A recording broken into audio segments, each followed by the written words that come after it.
They call it Total Balancer, I think's the name. It's an iodine / other mineral drop.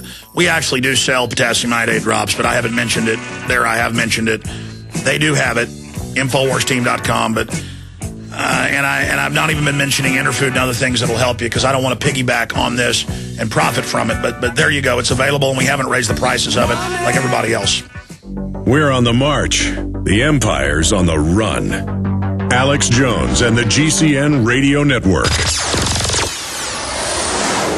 A very wealthy U.S. citizen is predicting that in 2011, we will witness the most important day in America in more than 50 years. He says it will change everything about our lives. The way you shop, travel, invest, educate your children, and even how you take care of your health and your own family. Now, this man has made some outrageous predictions over the years. The crazy part is, he's usually right. You see, he predicted the collapse of GM, Fannie Mae, Freddie Mac, and America's biggest mall owner, General Growth Properties. In fact, Barron's called his work a dire prophecy. Recently, he created a video, which you can watch online for free, detailing his biggest and most important prediction yet. And it's a real eye-opener. I can't stress this enough. You should at least watch this free video online today. He explains everything you need to know, including simple steps you can take to protect yourself. You can find the video at www.endofamerica3.com. That's endofamerica3.com. Watch the free video at www.endofamerica3.com. That's endofamerica3.com. Hi, folks. This is Alex Jones asking you for a minute of your time to tell you about soap. Not detergents, but good old-fashioned pure soap made by the Cal Ben Soap Company, a family-owned and operated American company.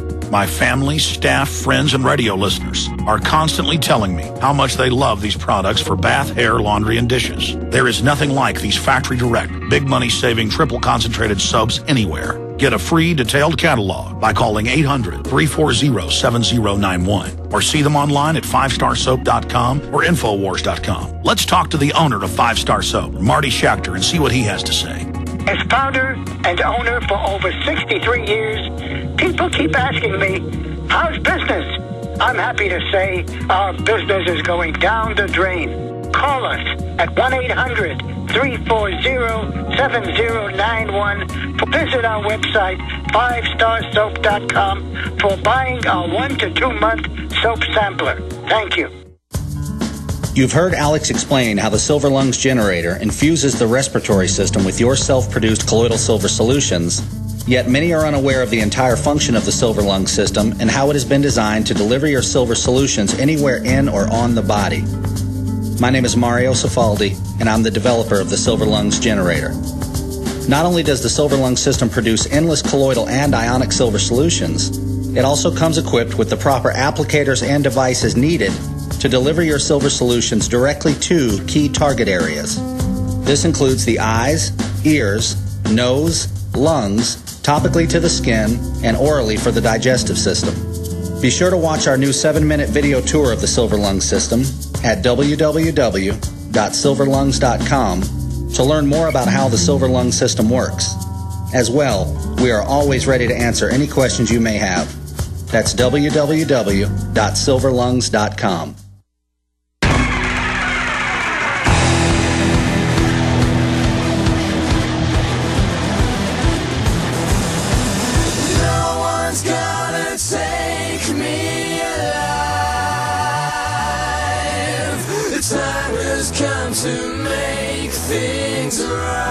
We're going to continue with your phone calls at 800-259-9231. Dr. Bob Bowman joins us for the next 30 minutes.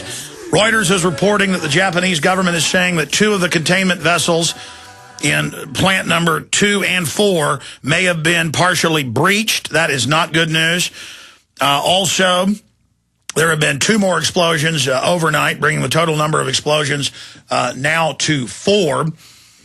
It is also being reported by the Associated Press. Here's the headline: radiation levels soar after Japan nuke plant fire.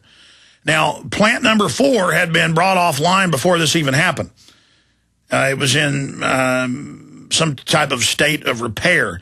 And Dr. Bowman had talked yesterday about that. Sounds like good news because it won't melt down. Well, the fire got into it, the huge explosions, and they're saying that that may have been exposed. They're reporting strontium, cesium, different radioactive iodines going into Tokyo. To explain all this to us is Dr. Bob Bowman. He has 3 degrees in physics. He's a former director of advanced space programs, Star Wars program, for the U.S. Air Force in the Ford Carter administrations when it was secret, and a former United States Air Force lieutenant colonel with 101 combat missions over Vietnam. He holds a Ph.D. in aeronautics and nuclear engineering from the California Institute of Technology. And I've got a lot of questions for him dealing with radiation detectors here in the U.S. What does the average detector pick up? Is it just uranium, plutonium?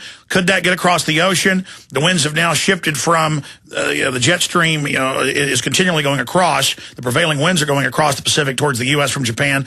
But the low-level winds have turned to the south towards Tokyo. And I know Dr. Bowman's been covering and following all of this, and he's a great asset, obviously, for the broadcast. He joins us via video Skype from his home. Dr. Bowman, watching what's happening, what's most important for us to know right now, and what's your view of the situation the Japanese Prime Minister now says is deteriorating? He's excoriated Tokyo Power and Electric, saying that they basically kept things from him. It looks like they're starting to really get concerned. Yes, indeed, and they should be concerned. It's a good thing that that reactor is northeast of Tokyo and outside of the prevailing winds. That doesn't mean that radiation can't get down to Tokyo, and indeed some of it has, but they won't get the brunt of it. The radiation, when it happens, and I have a feeling that before it's over now, there will probably be more radiation released than in Chernobyl. And that radiation, for the most part, is going to go west, probably some northwest, and much of it hopefully dissipate over the Pacific Ocean. The radiation levels by the time they get to the Pacific coast of the United States will be pretty small, and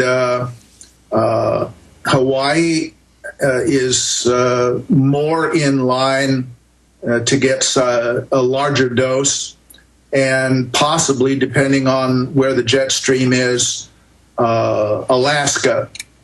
But there shouldn't be an enormous impact on the west coast of the continental United States, which is good.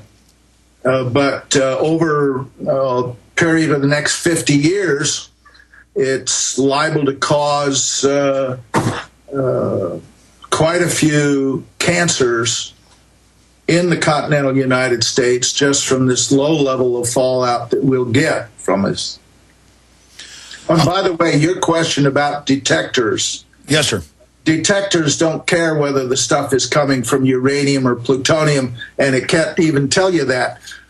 Detectors detect basically gamma rays or alpha rays, and those can come from either uranium or plutonium. Well, to be specific, I phrased the question wrong. What I meant to say was, will they pick up the strontium, the radioactive iodine? I mean, I know they're giving off radiation, but aren't the effects of those not just the radiation, but also just that they're poisonous? Yes, they are. But again, you need very high-tech, expensive equipment to detect those specific chemicals. Yeah, that was my point. So we won't necessarily know about that. A detector will not detect strontium-90 or cobalt or anything. It'll just tell you how many gamma rays are getting in or something like that. Yeah, well, that was my concern from what I'd read as a layman, that a lot of these derivatives of the cooling process that we know are coming out in the steam, that it's hard to pick those up. So then when we see these silver detectors being held up in front of thousands of people in lines, do we know, when they say they're picking up strontium and all these things, I guess they have specific detectors for that? There are specific detectors, but my guess is if they're giving great numbers of fairly simple detectors out to people, that what it's really detecting is the effects of the strontium-90, and they can't really tell you whether it's coming from strontium-90. So it sounds like we don't know what's really going on if a lot of these, what are they, isotopes? What would you call these derivatives? Isotopes. Yeah. They are, for the most part, they're products of the nuclear process, and in some cases, they're also in the raw uranium and so forth. But some of these are byproducts of the process itself and are created while the power is being generated. So those aren't inside the containment facility themselves. They're in the cooling pools or the filters. Both. What I think we should be mostly concerned about as far as radiation itself are the fuel rods in the containment buildings, but the strontium-90 and cesium, some of these chemicals are in the spent fuel rods that are in the cooling pools.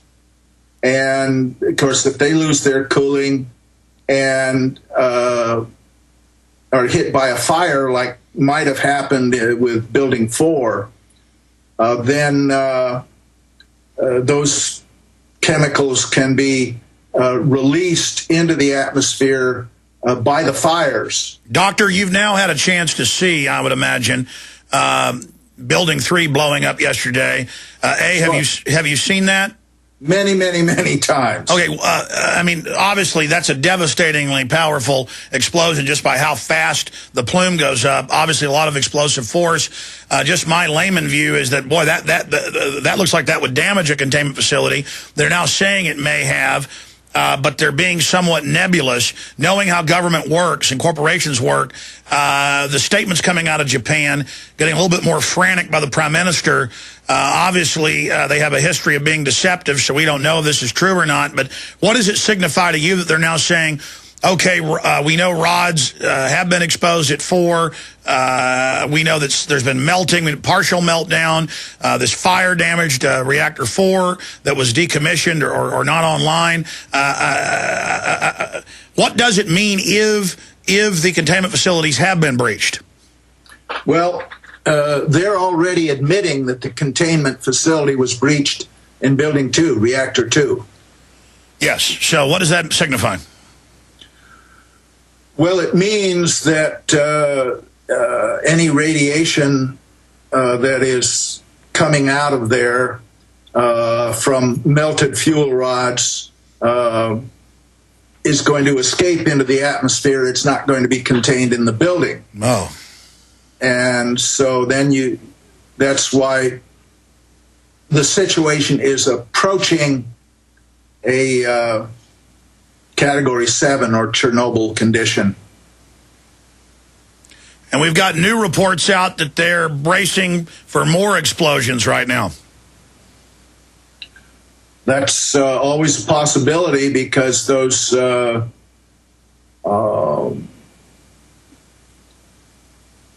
reactors, you get, they're trying to cool them with seawater. Then you get the seawater, the level goes down, the things get hot. Pour water in, you get enormous release of steam. if they don't control the pressure properly by venting it, then you get explosions again.